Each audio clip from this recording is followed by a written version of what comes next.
All right, so those who have a great spiritual appetite, welcome.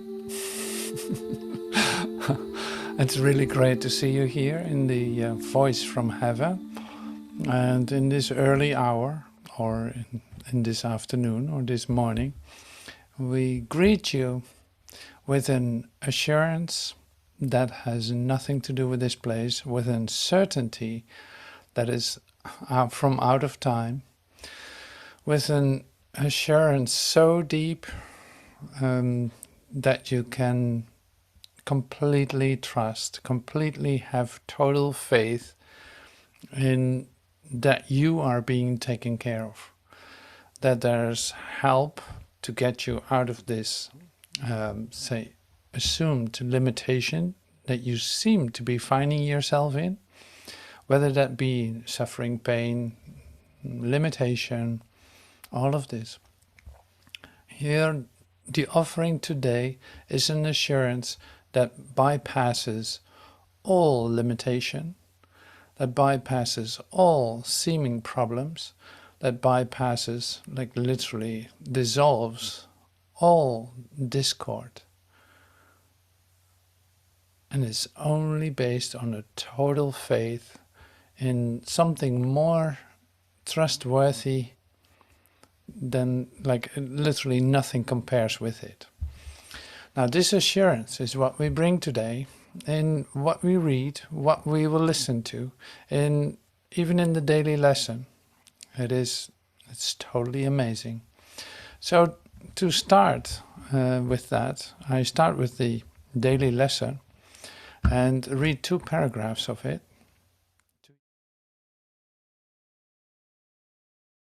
Maybe I can make it a little bigger. No, I can't. Wow. Oneness is simply the idea God is. And in His being, He encompasses all things. And in His being, He encompasses all things. No mind holds anything but Him. We say, God is, and then we cease to speak. For in that knowledge, words are meaningless. There literally are no lips to speak them, and no part of mind sufficiently distinct to feel that it is now aware of something not itself. It has united with its source, and like its source itself, it merely is. So this is the totality of you. Oneness is simply the idea of God is, and in His being He encompasses all things, no exception.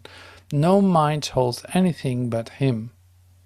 It is the only thing real about you, in other words. We say God is, and then we cease to speak, because there are literally no lips to speak for more than that. We cannot speak, nor write, nor even think of this at all. It comes to every mind when total recognition that its will is God's has been completely given and completely received. Yeah, we cannot speak, nor write, nor think, even think of this at all. It comes to every mind when total recognition that its will is God's has been completely given and completely received. It returns the mind into the endless present, where time, where the past and future cannot be conceived. It lies beyond salvation, past all thought of time, forgiveness, and the holy face of Christ. The Son of God has merely disappeared into His Father, as His Father has in Him. The world has never been at all. Eternity remains a constant state. all learning was already in his mind, accomplished and complete. He recognized all that time holds and gave it to all minds, that each one might determine from a point where time was ended, and it is released to revelation and eternity. We have repeated several times before you, but make a journey that is done. The journey is done. You already make a journey that is over. It is done. For oneness must be here. Whatever time the mind has set for revelation is entirely irrelevant to what must be a constant state, forever as it always was, forever to remain as it is now. We merely take the part assigned long since and fully recognized as perfectly fulfilled by Him who wrote a salvation script in His Creator's name and in the name of His Creator's Son. So that brings us back to the idea, by grace I live, by grace I am released. Grace is the acceptance of the love of God within a world of seeming hate and fear. So here are just some parts of the daily lesson. So great. I love it. Just totally beautiful. So God is, and then we cease to speak. Like there are not even lips that can express anything. So in that we recognize ourselves as we are, and not any other place.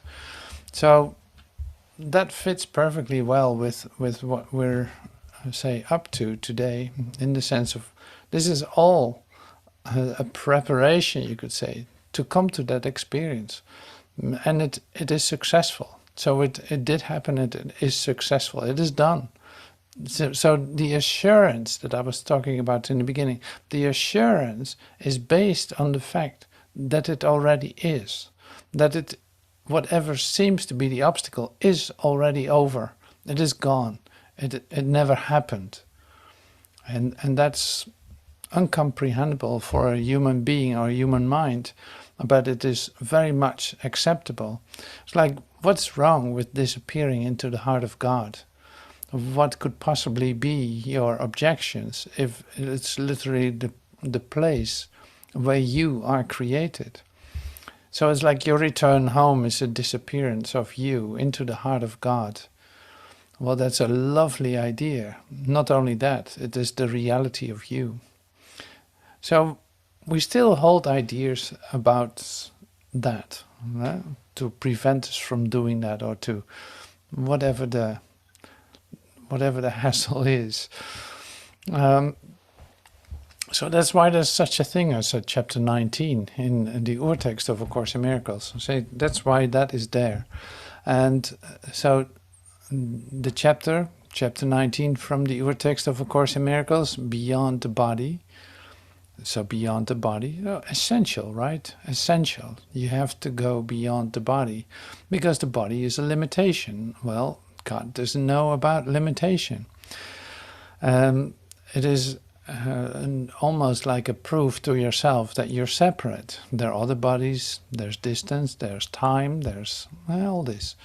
Like you use it to confirm your separation. You want others to confirm that you are a separate body.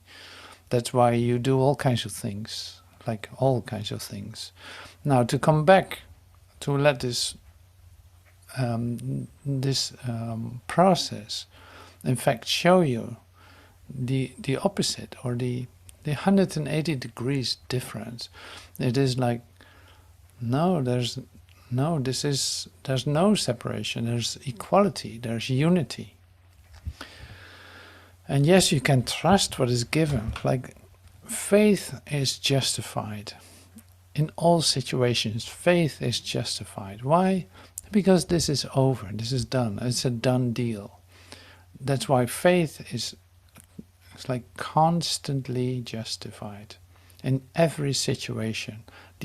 The faith in an alternative is completely justified. Justified in the sense is like it is a certainty. The alternative is present with you always, like with no exception. So all of this is a total assurance.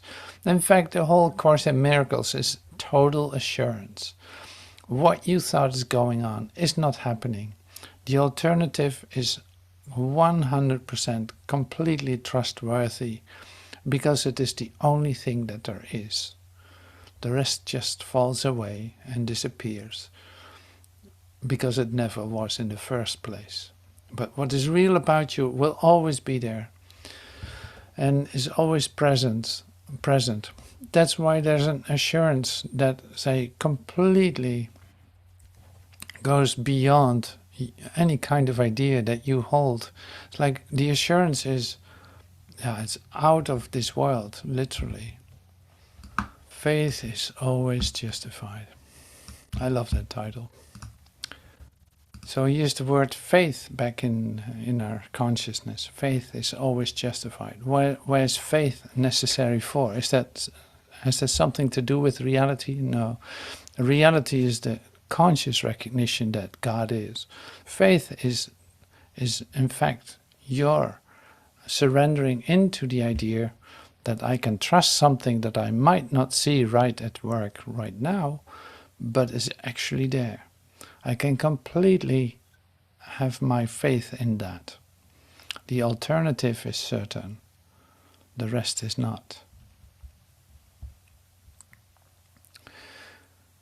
The inevitable compromise. Yeah, we're talking about compromise. The inevitable compromise is the belief that a body must be healed. That's a compromise. The belief that the body must be healed and not the mind. For this divided goal has given both an equal reality, as well the body as the mind, as if they both exist. Which is not true, of course. Like the mind makes up the body, but not vice versa. The body isn't there, only the mind puts it there as an idea, as an expression of an idea, proving, of course, that it's separate from everything that is. So that's the reason why it has used the body. That's why we go beyond the body, in fact. For this divided goal has given both an equal reality and can seem to be possible only if the mind is limited to the body and divided into little parts with seeming wholeness without connection. That's an interesting idea. So what happens here? For this divided goal has given both an equal reality, right? So there's a body and there's a mind. You can think about your body and thinking that those two have nothing to do with one another, while the body is made up by the mind and can seem to be possible only if the mind is limited to the body and divided into little parts with seeming wholeness but without connection. This will not harm the body, but it will keep the delusional thought system in the mind. Here then is healing needed. It's like you can have all kinds of ideas about the body. So what happens then? You can do whatever you want with it, but it's like the delusional thought system is still in the mind. You can change as much as you want to the body, but still the delusional thought system is in the mind. Yeah, this is pretty amazing, this. Here then is healing needed. Healing for what? For the mind. Thinking that the body can be sick and the body can be repaired and that there's a necessity to do so. A great mistake. Well, look at the world. Look at what is going on in the world that you see. It's like there's big hospitals, surgery departments, all of this. Like huge huge industry, you could say, with the idea that the body can be repaired without looking, in fact, is what is the origin of the body? Where is the body actually located? How can changes occur? Where can healing occur? In the body? No, it's impossible. In the mind? Yes, that's the place to look for it.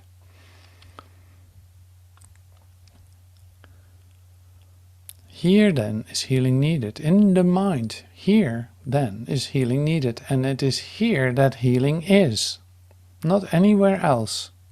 For God gave healing not apart from sickness, nor established a remedy where sickness cannot be. They are together, when they are seen together. They are together, and when they are seen together, it seems like I'm missing something here.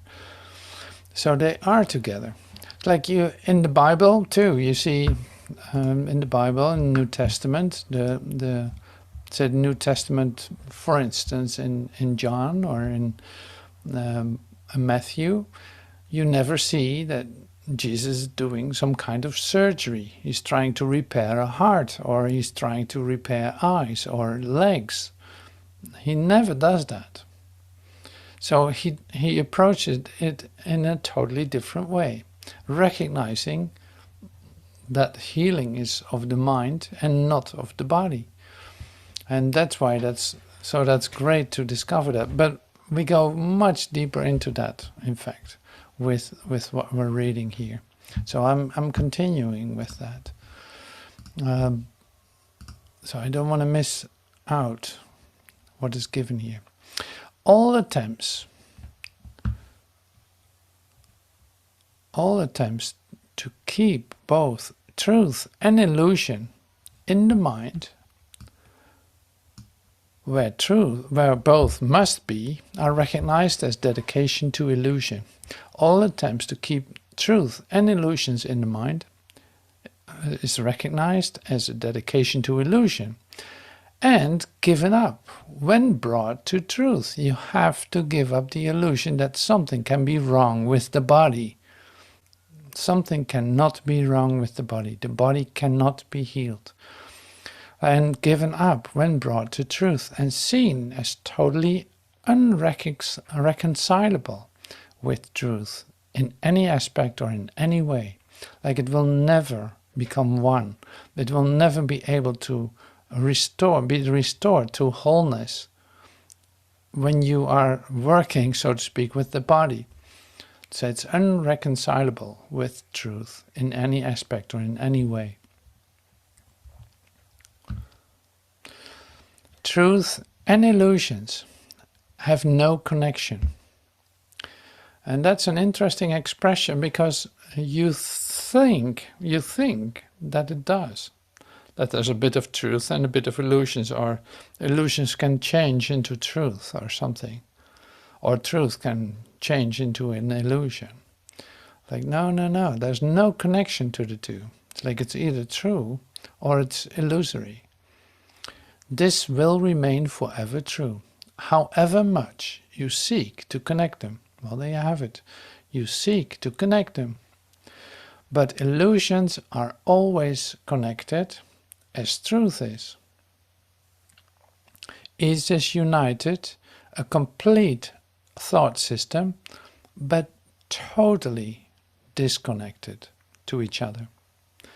Where there is no overlap, their separation must be complete.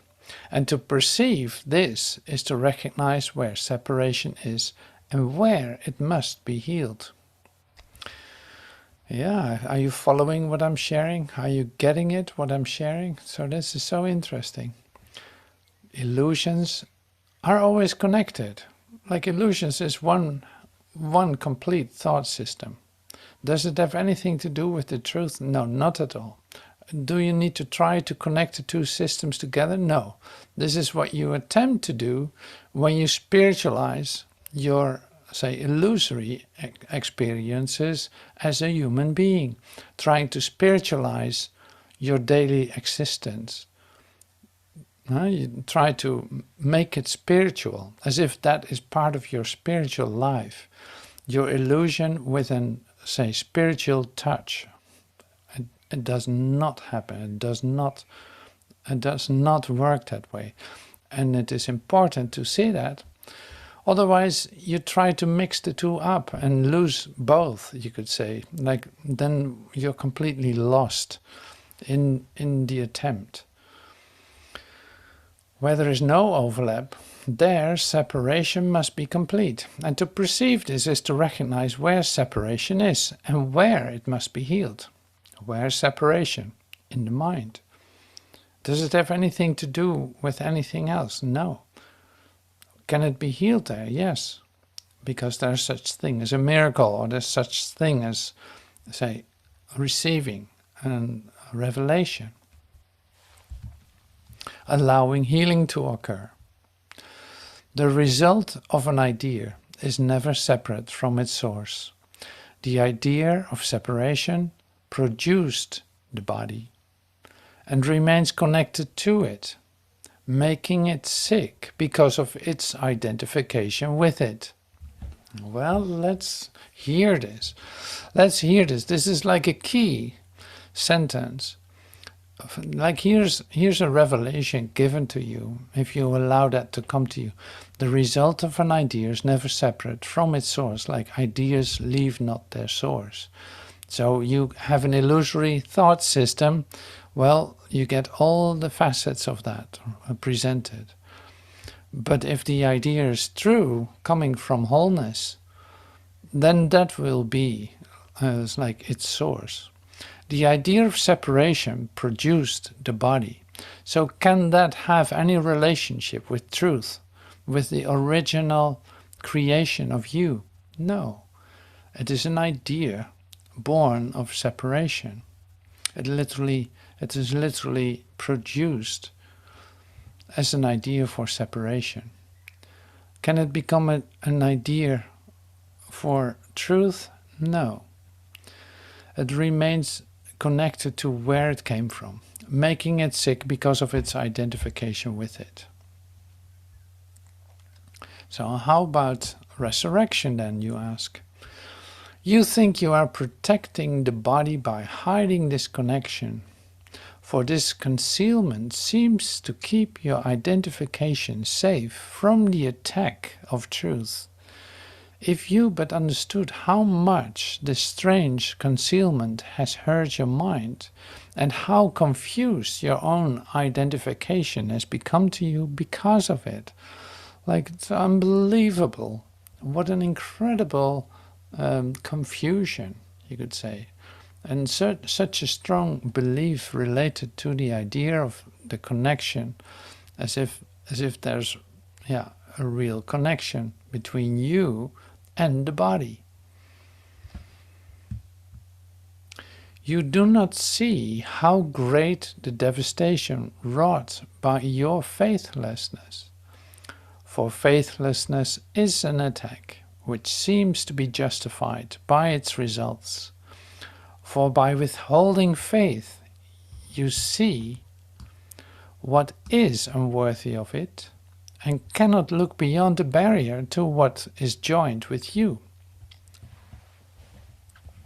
See, this is why we say you have to let go of your ideas about your body, about where you think you are, about concerns about it, everything related, in fact, to you as you see yourself as a body. You will have to let go of all of this. So it's like, how can you see an alternative if you hold on to something that is an illusion? That would be impossible.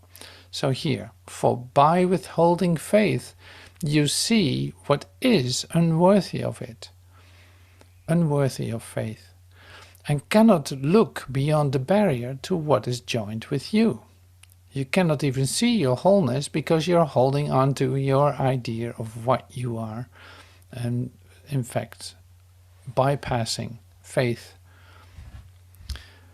And wondering why you're in so much pain, or wondering why you're so, say, strangled up in ideas of sickness.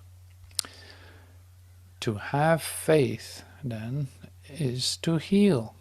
It is the sign that you have accepted the atonement for yourself and would therefore share it. By faith, you offer the gift of freedom from the past. By faith, you offer the gift of freedom from the past, which you have received. You do not use anything your brother has done before to condemn him now. Yeah? Because that was based on an idea of a separate entity next to you that was doing things to you. Seeing him as a body, coming from an illusory thought system, it cannot have any reality. That makes sense, right? You freely choose to overlook his errors, recognizing that what you saw was an illusion, looking past all barriers between yourself and his, and seeing them as one. And in that one, you see your faith is fully justified. There is no justification for faithlessness, but faith is always justified. So it's in fact, we're going still deeper and deeper into the crux of the separation. Like, what is it actually that you're doing when you believe that any part of the separation is real? Did you recognize that it has everything to do with how you perceive your brother? You knew that. You knew that from some far idea, you could say. Recognizing that you need to love your brother as yourself. You need to love your brother. But then, how do you see your brother? So this principle of loving your brother as yourself, this principle cannot, say, coincide. Like, it cannot work together with an idea that you see him as a body. And it would literally be impossible. The two don't meet. Like, there's no connection to illusion and truth. You see him either as, say, as united with your mind, as pure spirit, or you see him as an illusion in a body, walking the earth, together with you and all this. It's like, so this is exactly where it happens. You make any of this true, you make any of these bodily appearances real in that sense, and you lost your capacity to actually, in that moment, receive the unity that is available to you by seeing that your brother is one, that minds are joined, and that there's literally nothing to forgive. If nothing happened, nothing is there to forgive. Now this is huge, and it's so sharply put, you could say. So it's like you were dedicated to protect yourself from truth.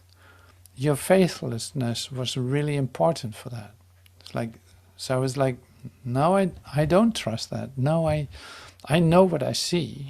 I've proof of that. I suffer the consequences of attack. I suffer the consequences of my separation. But that identifies me as what I'm not, but as what I think I am. Now, I cannot be free of that if I keep holding on to an idea that I'm a body. That's why we say, no, I'm not a body. I'm free. I'm still as God created me. How did God create me? Not as a body. God created me as mind, purely mind, and like spirit. See how easy that goes? So it's like, I'm as God created me. When you actually think about that, you really look in the mirror and say, like, I'm as God created me. Like, yeah, this is what I am, and this is how that looks. Like, you can be very proud of your beautiful face, but it's not the reality of you. So it is funny to see it as this. It's like the illusion or the belief in that. The way that you have protected yourself against truth is enormous. And luckily it has been changed. It has disappeared. And none of it is so anymore. So that's why we can say with great certainty, it's like, you were successful in awakening from this dream of limitation. None of it is true, and it will never be true. So now the idea of faith coming back to us is then a completely legitimate and justified act, you could say, putting your faith in that, putting your faith in your brother, not as you see him, but as he is. Absolutely. Yeah, you will be surprised, right? So this is coming to us in different ways. But I love it in this chapter. We see that we're literally almost like with a magnifying glass, taking a look at what is actually occurring here. What about this body? What about the occurrence of, say, thinking that parts of it can be sick, and how actually to look at healing. Has healing to do with the body? No, not at all. Never. Has healing to do with the mind? Yeah, always. So what can be healed about the mind? Well, it's like if it is in its proper position, you could say, it would be open. It is not a thinking machine or a responding center for impulses or so. It's like, no. This is about recognizing your place in the universe, becoming receptive to what is given, to be completely open to receive the truth about yourself, like to literally embody that. Literally embody that. So here's an interesting part, of course. It's like, how is that then with physical resurrection? Well, physical resurrection is not a physical establishment. It is not establishing you as a body. So the relinquishment of any ideas that you hold about the body is then what the resurrection is.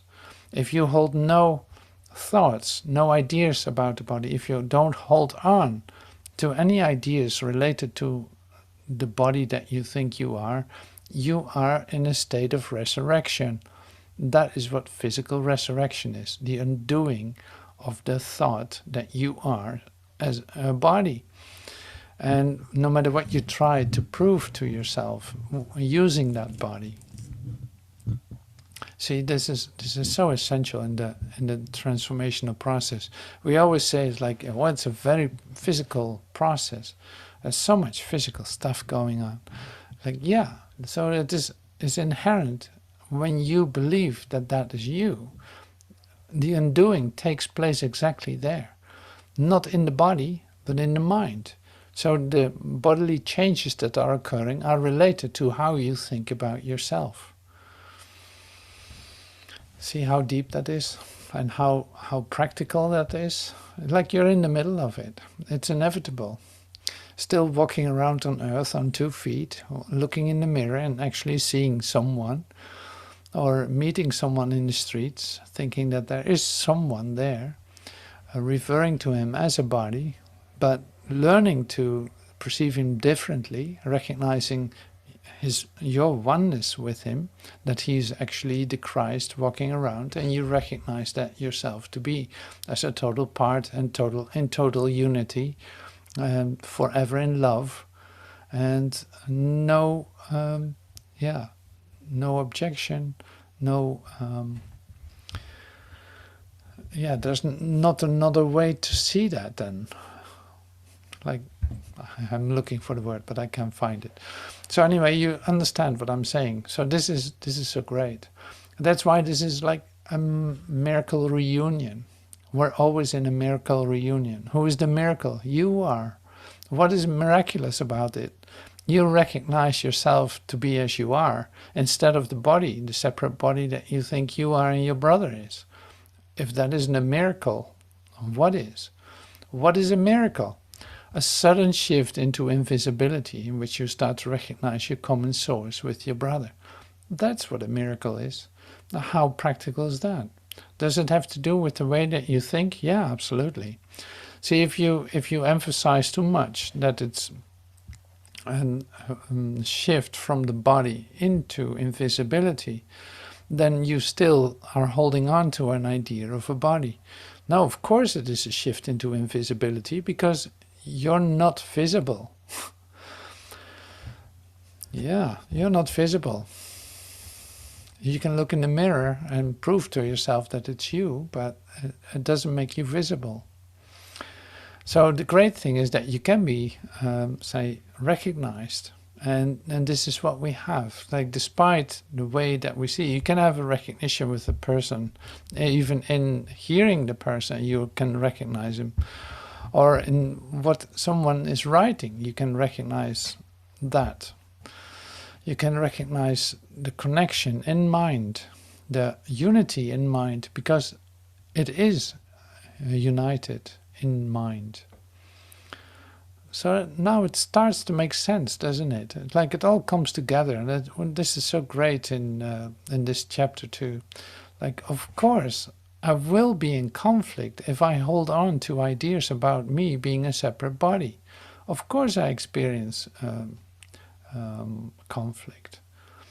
So how to experience peace would be the next question. And see, in chapter 19, that's exactly where that will come back to us. So how is peace accomplished, in fact? Like, what are the obstacles to peace? Well, the belief that the body is valuable for what it is. Well, that is the greatest confusion, isn't it? Yeah, so... And then there's the perceived purpose of sickness. That's also interesting. So these are all obstacles to peace that we come across in this chapter, and I can't wait to go there too, but we'll leave it for now for this. I'm going to open up the video with Master Teacher. He will continue in this too, which is really lovely. Now, on Friday, we start with the expanding the holy instant with, in fact, the... what you call it, the last part of this talk, expanding the holy instant, which is in fact the transformational journey of a Master Teacher himself. He's actually expressing how it all went, and I can assure you that that's very valuable to listen to too. It's like I listened to it a couple of days ago, and it's like so amazing to hear exactly where he's going through, also in the physical symptoms and the physicalness of the transformation. Is the transformation physical? Yes, of course, because you think you're a body. So yeah, anything can happen with that. So he had, for instance, like incredible headaches that he didn't know what to do with it. Like painkillers didn't work at all. He went through hell with it up to one point. So more of this is like on Friday in the next episode of this. It's really great. So, but for now, we're going to listen to Master Teacher and see how this moment, this holy instant, can be expanded. Well, I don't want to just things keep right out. Boy, this lesson 159, the next lesson here is really great. But we won't do that now. So what's happening here now to you? A revision. A new emergence of mind. Brought about by what? The revelatory experience of you that then changes the manner in which you see. You stop attempting to change yourself in the thought form and let the revelation of your mind, which is real thinking. Any thinking that is not revelatory is not real. All mind does is create.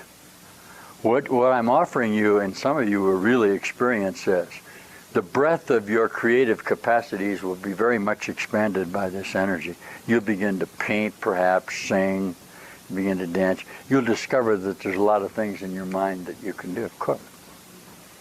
The limitations that you have placed on yourself are extraordinary. This new vision that you have yourself is the genius of your whole mind creating in the new perception of identity of yourself. I'm sorry, I didn't turn on the translation. I'll start over again.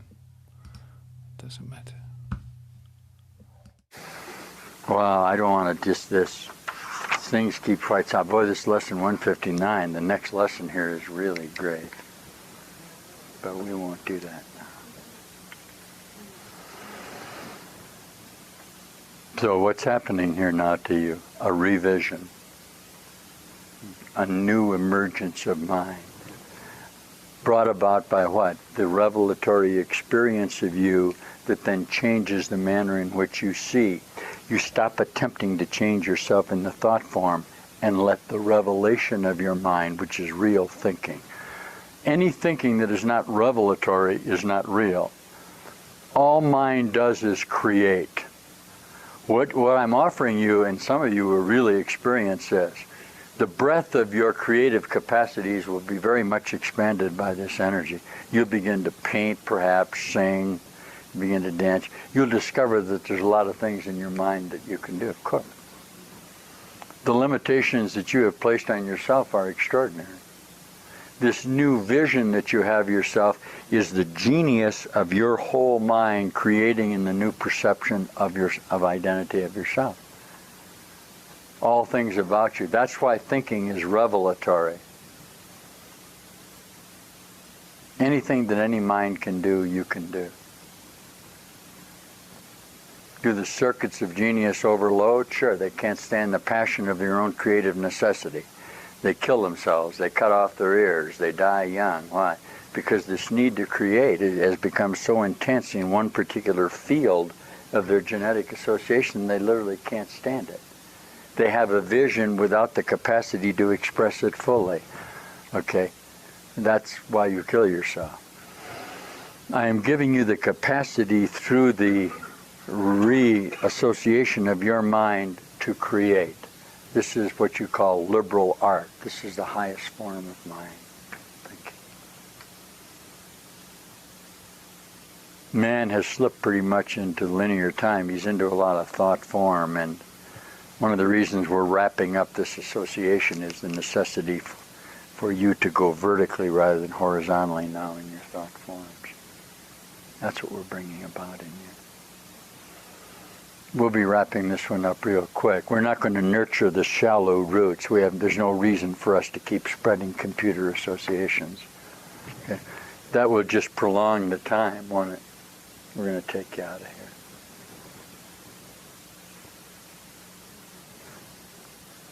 If you'd like to go, stay here.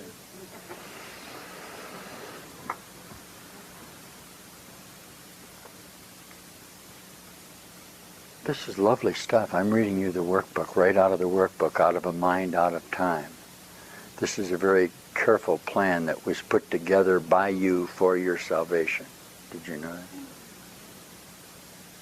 Who did you think did this? The 12 of us that found the solution. What is the last judgment? The last judgment will be done by my brothers and I, as Jesus says. The 12 of us, which are all of the consciousness associations, will sit in judgment of ourselves and find ourselves innocent. Is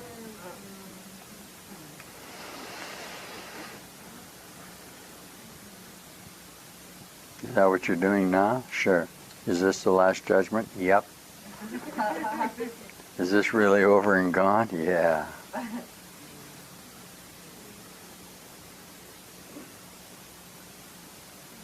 Boy, there's a lot of energy in here, guys. We have to do this last lesson before we... You see, you're kicking this up here. Boy, is it hot in here. In the Eastern tradition, that's called turpo. Earth, air, fire, and water. When you guys crank up your energy, you're generating a lot of heat. That's called passion, but you need the passion in association with the earth, which is thought. Earthiness is thought. Air is breath or spirit, isn't it? Earth, air. Fire is your passion, your red ray association. And water is the elixir of light generated from your reproductive associations that are causing you to flow freely to God. There's a lovely comparisons for you. Is the awakening physical? Sure.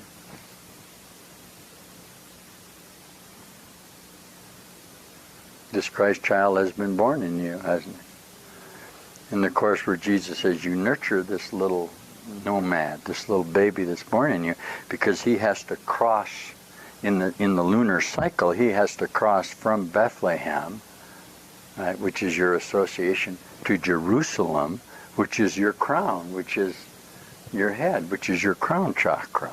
So that germ has to get past the Pharaoh, which is the desert, which is this reign. The Pharaoh obviously will attempt to kill him because this is your human associations in here.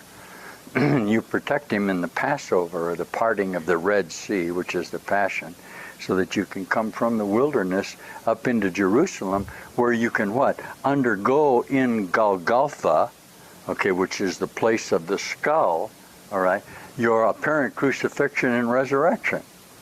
That's what's occurring in your body. These are lovely esoteric teachings of the Passion of Jesus Christ.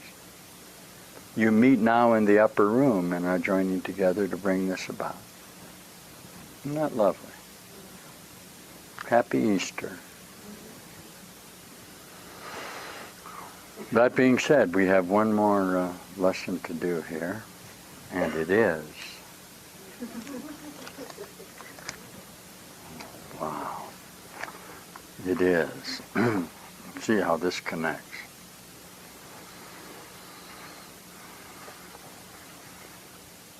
Lesson 184.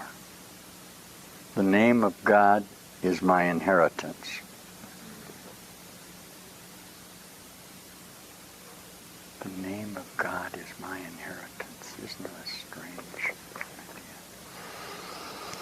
There's a warehouse of love waiting for you that is your name. I'm going to try name for you just for a second. Okay, since you have named yourself, you must have one perfect name. In that regard, you're absolutely and totally unique.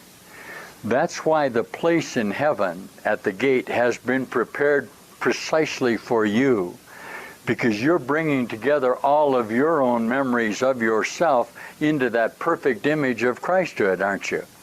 Okay, so you are named by God in that moment of disillusionment to the wholeness of you. That's who you are. That's completely individual, isn't it?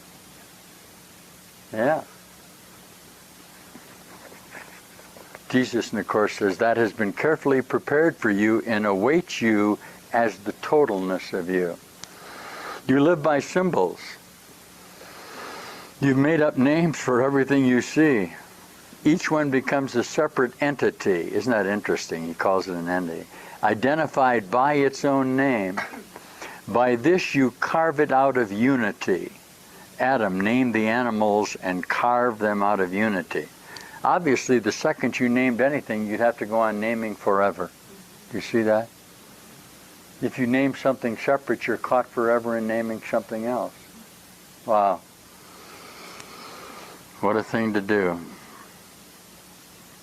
By this you carve it out of unity. By this you designate its special attributes and set it off from other things by emphasizing space surrounding it. This space you lay between all things to which you give a different name, all happenings in terms of place and time, all bodies which are greeted by a name. This space you see as setting off all things from one another is the means by which the world's perception is achieved. It's the distance between you and the objects that you've projected from your own mind. Holy mackerel. You see something where nothing is, and see as well nothing where there is unity. Because once you see unity, you'll see it as whole. You see something where it literally isn't. You project your own thought form out from you and make it a whole body outside of you. It's actually not there. It's only in your memory.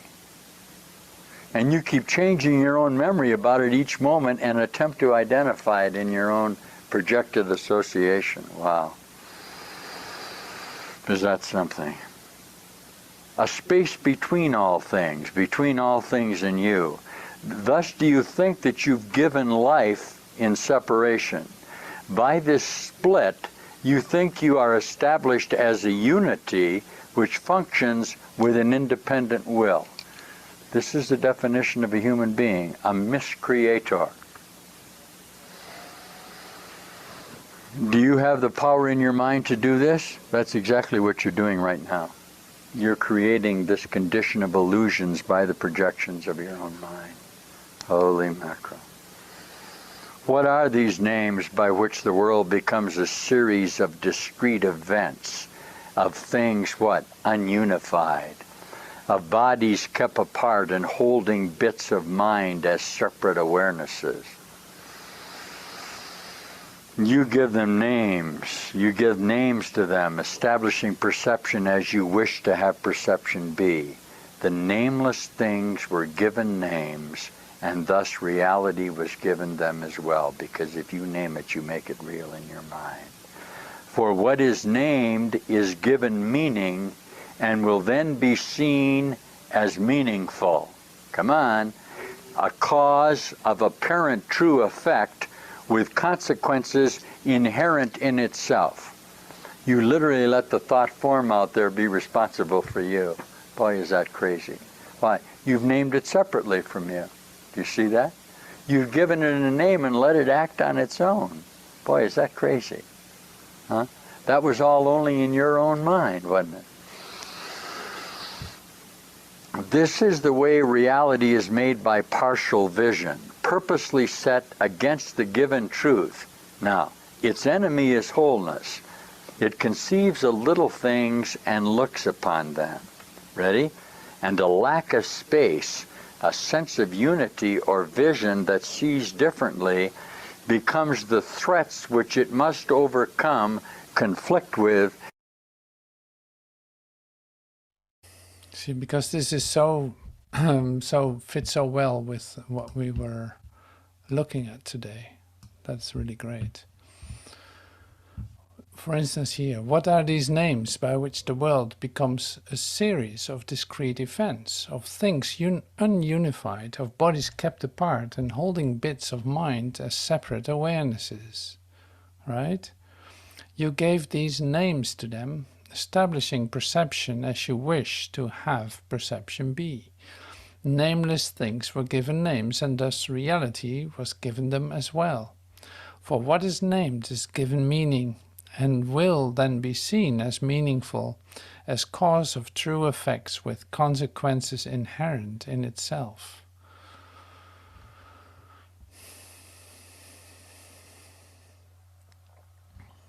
Yeah, this is great.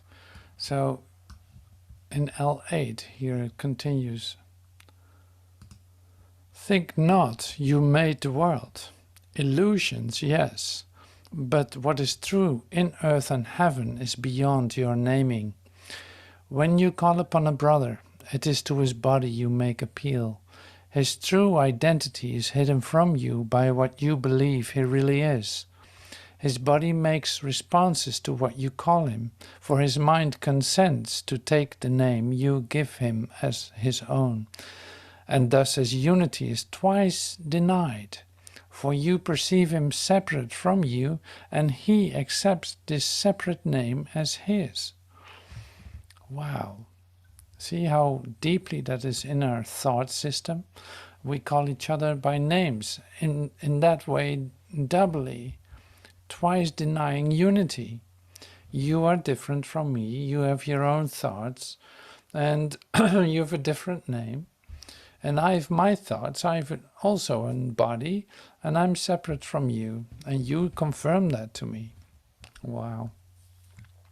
I love that. So the last part is the part that I'm going to say to end with then. And it's a prayer. Excuse me. Father, our name is yours. In it we are united with all living things, and you who are their one creator. What we made and call by many different names is but a shadow we have tried to cast across your own reality. And we are glad and thankful we were wrong. All our mistakes we give to you, that we may be absolved of all effects our errors seem to have. And we accept the truth you give in place of every one of them. Your name is our salvation, an escape from what we made. Your name unites us in the oneness which is our inheritance and peace. Amen. So this is exactly, in fact, what we shared today, with an idea of God is, and then we cease to speak. God is, and then we cease to speak. We don't need words. There are no lips to speak them. Literally, there's no body to express it. No, we're entering into the revelation of that. Like, all revelatory thinking is real thinking. If it isn't revelatory, it isn't thinking. Father, our name is yours. In it we are united with all living things, and you who are their one creator. Your name unites us in the oneness which is our inheritance and peace. Amen. So with that, we say Amen, and then we cease to speak. So this is literally so beautiful. You see, there's always one thing, like an expression of oneness. So it's united. It is always in communication. It always fits perfectly. There's you can put your faith in it without any kind of hesitation. This is so amazing to discover that. It's like that what is given us, faith is totally justified. So thank you so much for joining today in the voice from heaven speaking to us. And a voice from heaven it is. It's like so beautiful to recognize the unity and it's like the coherence, the integrity of this. So beautiful. So thank you for joining with me today, and I hope to see you soon. Thank you so much.